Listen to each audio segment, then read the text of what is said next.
नमस्कार दोस्तों, स्वागत है मेरे YouTube चैनल सतीश चंद्र यादव पे।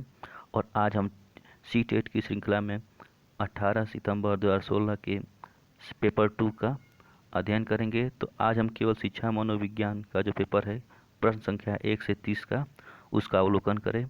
अगर वीडियो अच्छा लगे तो उसे लाइक कीजिएगा और मेरे चैनल को सब्सक्राइब कीजिएगा और अधिक से अधिक लोगों को शेयर कीजिएगा ताकि ये वीडियो अधिक से अधिक लोगों को फ़ायदा पहुंचा सके।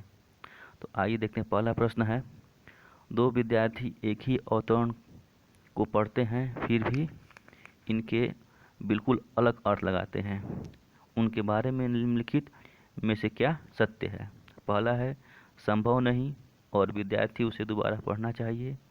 दूसरा है संभव है क्योंकि शिक्षक ने अवतरण को समझाया नहीं है। तीसरा है संभव है क्योंकि व्यक्ति के अधिगम को विविध कारण विभिन्न विधियों से प्रभावित करते हैं। चौथा है संभव नहीं क्योंकि अधिगम का आशय अर्थ लगाना नहीं है। तो सबसे जो उपयुक्त उत्तर है वह है 3, संभव है क्योंकि व्यक्ति के अधिगम को विविध कारण विभिन्न विधियों से प्रभावित करते हैं। अब आते हैं दूसरे प्रश्न की ओर। दूसरा है राष्ट्रीय पाठ्यचर्या की रूपरेखा 2015 के अनुसार अधिगम अपने स्वभाव में डैश और डैश है।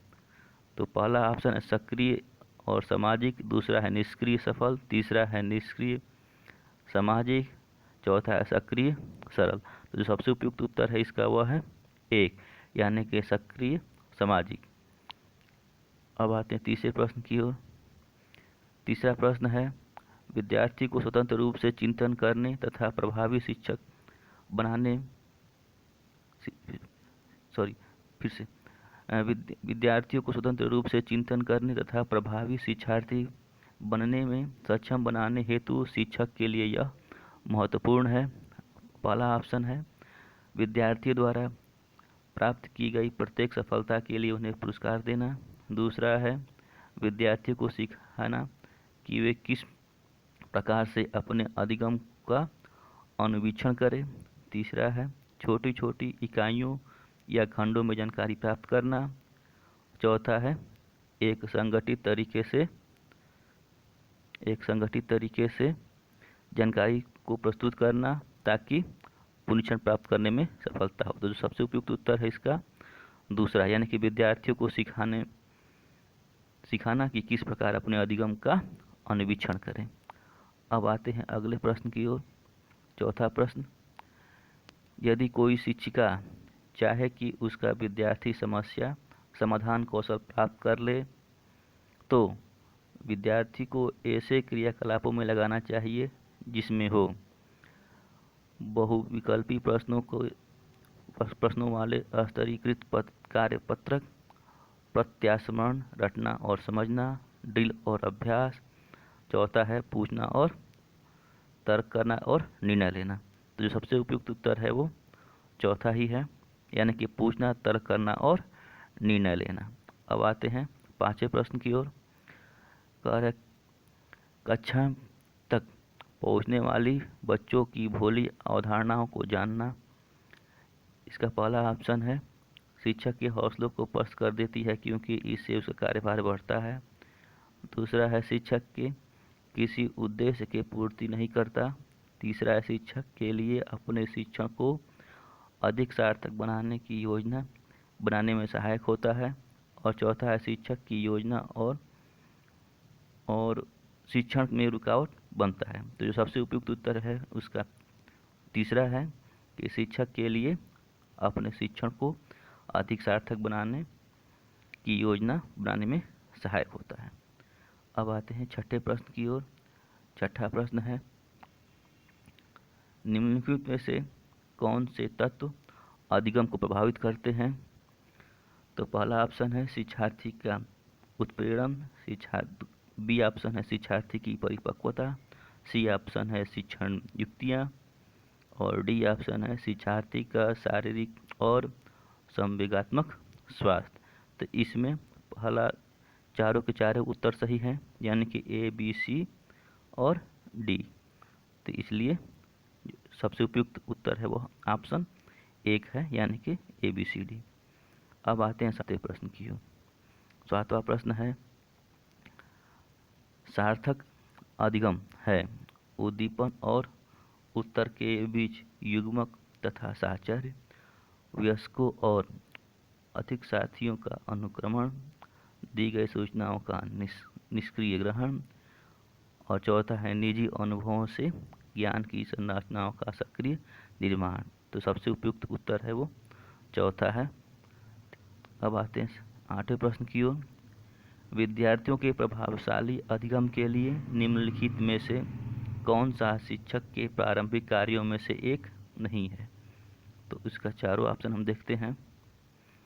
पहला है विद्यार्थियों के उपदेशात्मक विधि से सूचना प्रदान करना, विद्यार्थियों की अवधारणाओं को जानना जिन्हें लेकर वे कक्षा में आते हैं, विद्यार्थियों से उच्च स्तर के प्रश्नों की उत्तर की अपेक्षा करना, बच्चों को यह सिखाना कि वे अपने अधिगम प्रयास को कैसे सुधार सकते हैं। तो सबसे जो उपयुक्त उत्तर है उसका ए है, यानी कि विद्यार्थियों को उपदेशात्मक विधि से सूचना प्रदान करना। अब आते हैं 9वें प्रश्न की ओर। 9वां प्रश्न है, विकास के सिद्धांत के बारे में निम्नलिखित में से कौन सा कथन गलत है? तो पहला है विकास परिकल्पन और अधिगम पर आधारित होता है, ये सही है। विकास वंशानुगत और वातावरण के बीच सतत अन्वेषणाश्रित होता है, ये भी सही है। प्रत्येक बच्चा विकास के चरणों से गुजरता है और फिर भी बच्चों के व्यक्तिगत भिन्नताएं बहुत होती हैं, यह भी सही है।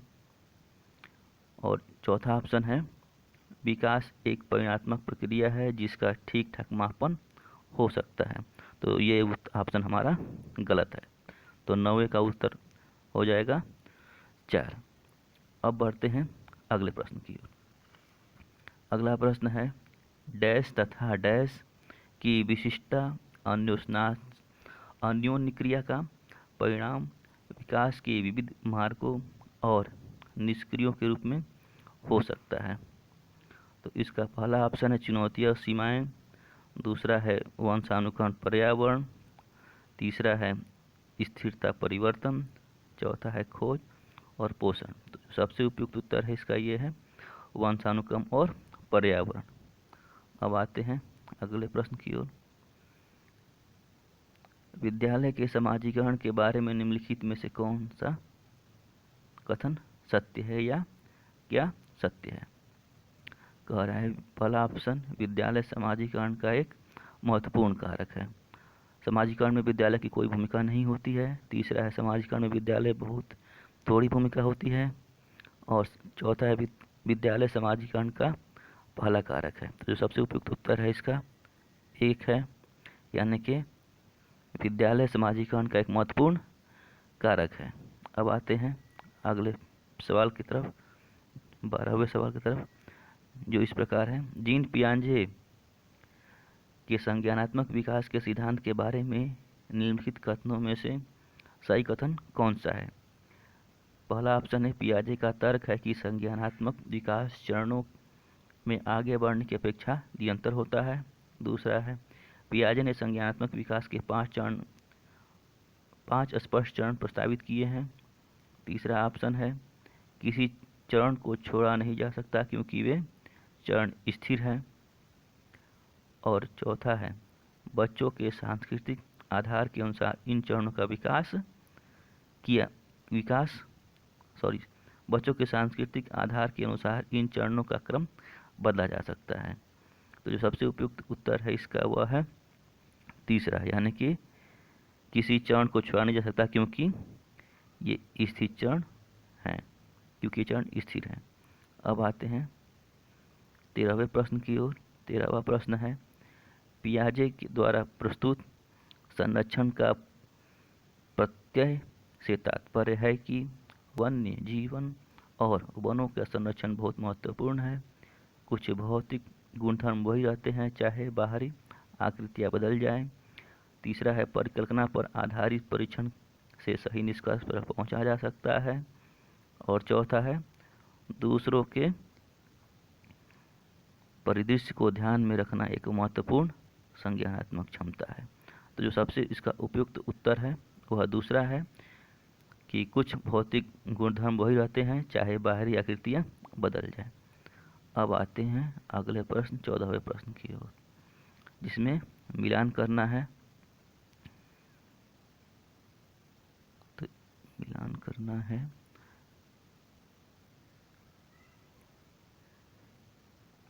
इसमें कह रहा है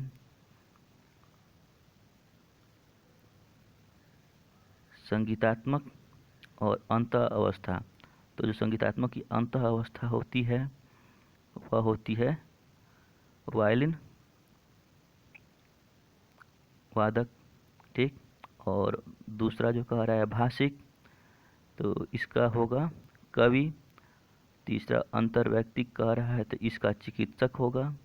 और डी कह रहा है स्थानिक, तो इसका होगा मूर्तिकार। यानी कि जो सबसे उपयुक्त उत्तर हो रहा है ऑप्शन के हिसाब से 3।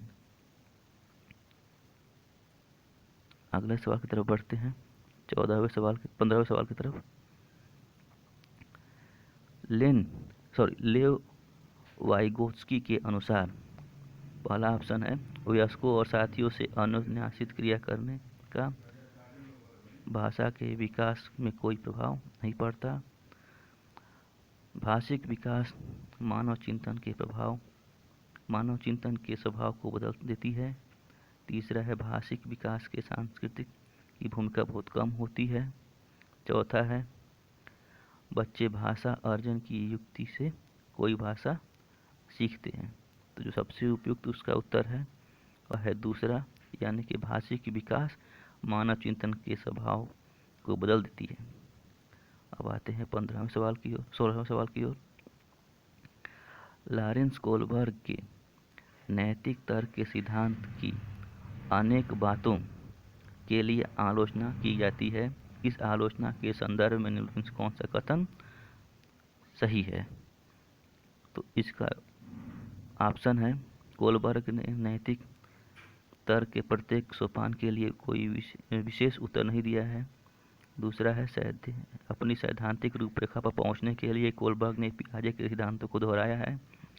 तीसरा है कोलबर्ग का सिद्धांत बच्चों के प्रत्युत्तरों पर ध्यान केंद्रित नहीं करता।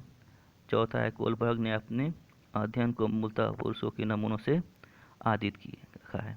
तो जो सबसे उसका उपयुक्त उत्तर है वो चौथा है कि कोलबर्ग ने अपने अध्ययन को मूलतः पुरुषों के नमूनों पर आदित रखा है। अब आते हैं अगले प्रश्न की तरफ, 17वें प्रश्न की तरफ। निम्नलिखित में से कौन सा अधिगम आकलन को उजागर करता है?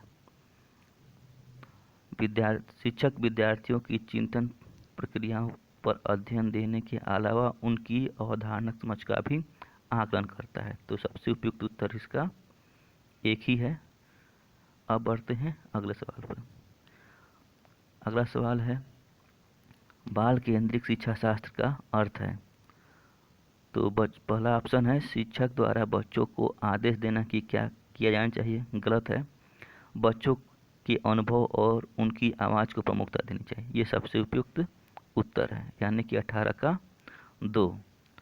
अब बढ़ते हैं अगले प्रश्न की तरफ, 19वें प्रश्न की तरफ। निम्नलिखित में से कौन सा कथन भाषा और विचार के बारे में पियाजे और वाइगोत्स्की के दृष्टिकोण से सही वर्णन करता है?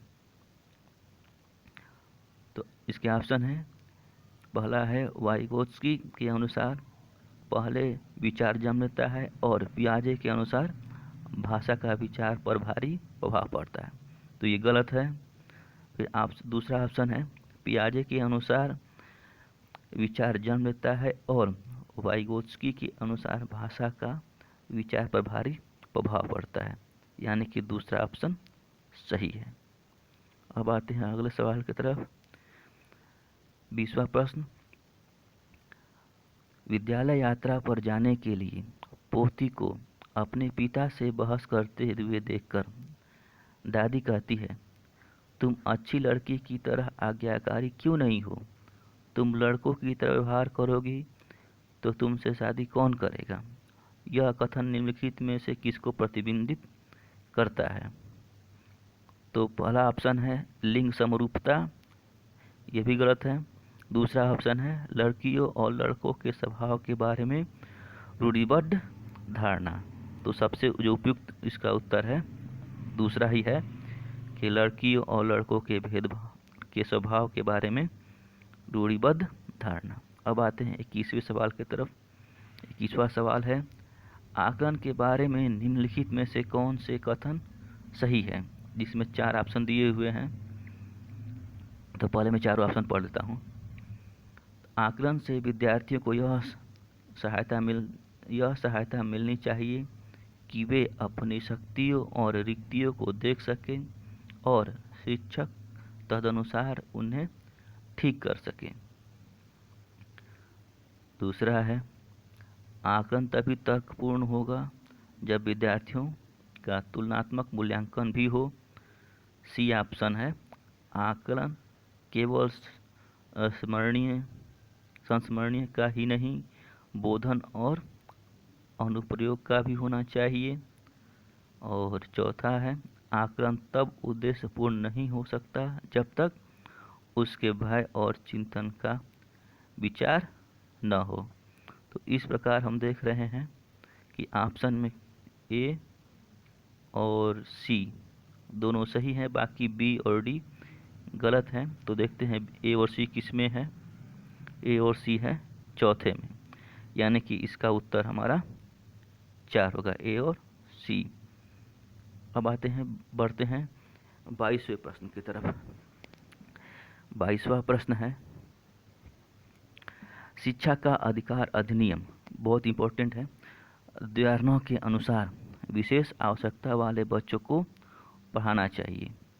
ठीक, पहला ऑप्शन है, घर पर माता पिता और देखभाल करने वाले साथ जो उन्हें आवश्यक सहायता उपलब्ध कराएं। दूसरा है, खास तौर पर उन्हीं के लिए बनाए गए विशेष स्कूल या विद्यालयों में। तीसरा है, समावेशी शिक्षण व्यवस्था में इस प्रावधान के साथ कि उनकी व्यक्तिगत आवश्यकताओं की पूर्ति की जा सके। तो सबसे उपयुक्त उत्तर तीसरा ही है। बढ़ते हैं अगले प्रश्न की तरफ।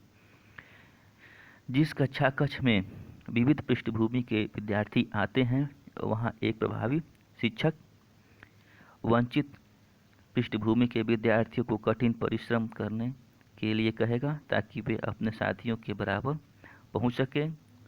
दूसरा है, समूह के व्यक्तिगत भिन्नता को बताने के लिए उनकी सांस्कृतिक जानकारी पर ध्यान देना। तीसरा है, सांस्कृतिक जानकारी की अनदेखी करेगा और एक सर्वमान्य तरीके से अपने विद्यार्थियों के साथ व्यवहार करेगा। चौथा है, समान आर्थिक पृष्ठभूमि के विद्यार्थियों का समूह बनाएगा और उन्हें एक साथ रखेगा।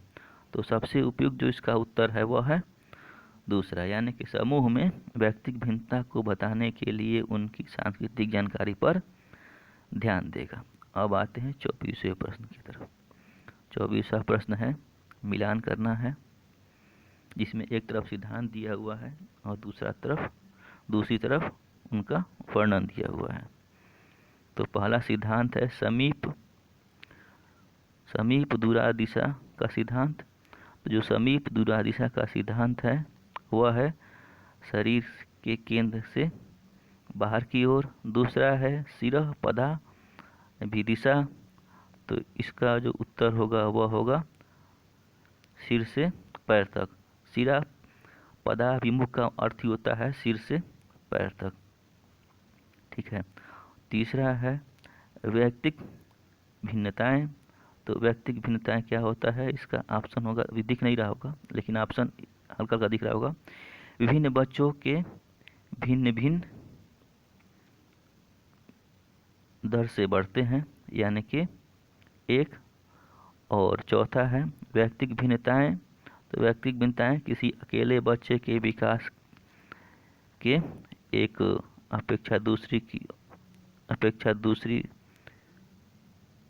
दूसरों में भिन्न हो सकती है। तो इस प्रकार हम देखते हैं कि जो हमारा ऑप्शन 4 है वह सही है। अब बढ़ते हैं अगले प्रश्न की तरफ। अगला प्रश्न है, संज्ञान और संवेग के बारे में निम्नलिखित कथनों में से कौन सा कथन सही है। तो ऑप्शन है, संज्ञान और संवेग परस्पर जुड़े हैं और एक दूसरे को प्रभावित करते हैं। सही बात है, यानी कि इसका पहला ही ऑप्शन सही हो जाएगा। देखते हैं अगले प्रश्न को। अगला प्रश्न है, विविध शिक्षार्थियों वाली एक समावेशी कक्षा में सहयोगी अधिगम और समवयस्कों से सीखना। तो इसके ऑप्शन है, केवल कभी कभी ही उपयोग किया जाना चाहिए क्योंकि यह सहपाठियों की तुलना को बढ़ावा देता है। दूसरा है, सक्रिय रूप से निरुत्साहित किया जाना चाहिए और प्रतियोगिता को बढ़ावा देना चाहिए।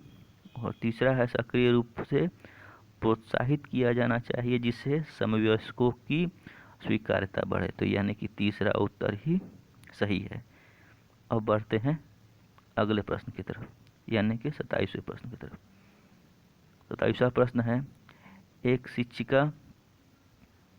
शिक्षिका अपनी कक्षा में विविधताओं को संबोधित कर सकती है। इसके ऑप्शन है, विभिन्नताओं को स्वीकार करके और उसे महत्व देके, सही है।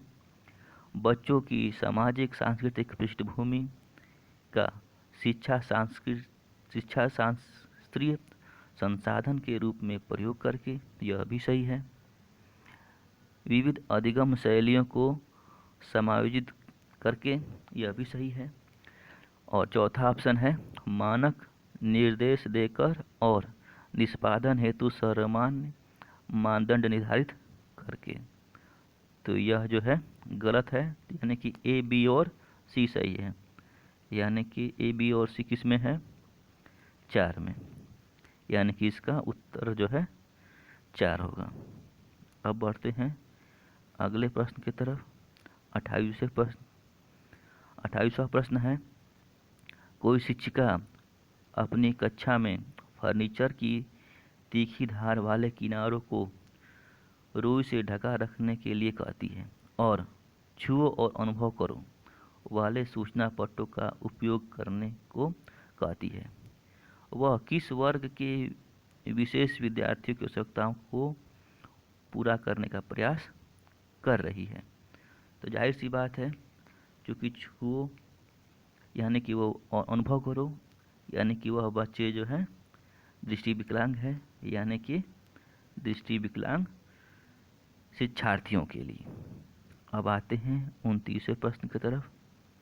29वां प्रश्न है, प्रतिभाशाली बच्चों के लिए अपने अच्छे शैक्षिक कार्यक्रम वे हैं जो उन्हें अधिगम के न्यूनतम मानकों तक काम करने को प्रेरित करने के लिए उपहारों और पुरस्कारों का उपयोग करते हैं। गलत है।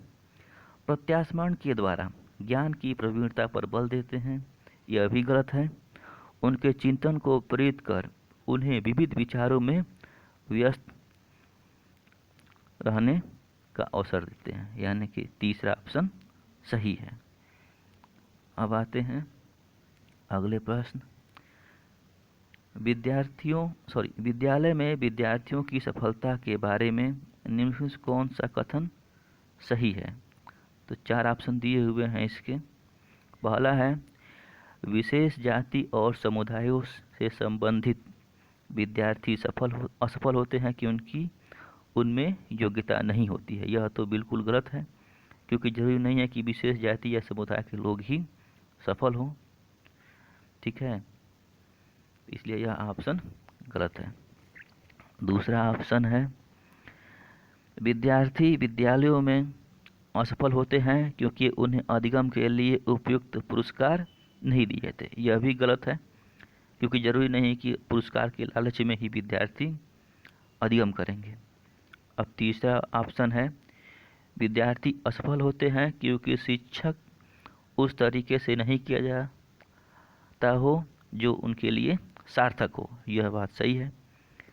और डी है, विद्यार्थी असफल होते हैं क्योंकि विद्यालय व्यवस्था और प्रत्येक विद्यार्थी की आवश्यकताओं और अभिरुचियों का ध्यान नहीं रखता। यह भी सही है।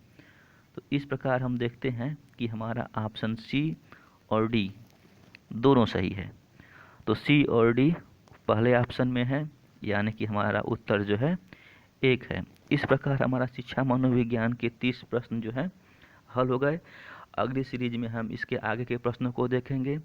आशा करता हूँ कि मेरे द्वारा जो दी गई जानकारी है इससे आप काफ़ी संतुष्ट हैं। फिर भी अगर किसी प्रश्न में आपको डाउट रहे कि मैंने उसका उत्तर गलत बताया है तो आप नीचे कमेंट बॉक्स में लिख सकते हैं, मैं उसे सुधारने की कोशिश करूँगा। और वीडियो अगर अच्छी लगी हो तो इसे लाइक करना मत भूलिए और अधिक से अधिक लोगों को इस वीडियो को शेयर कीजिए और साथ ही साथ मेरे चैनल को सब्सक्राइब कीजिए।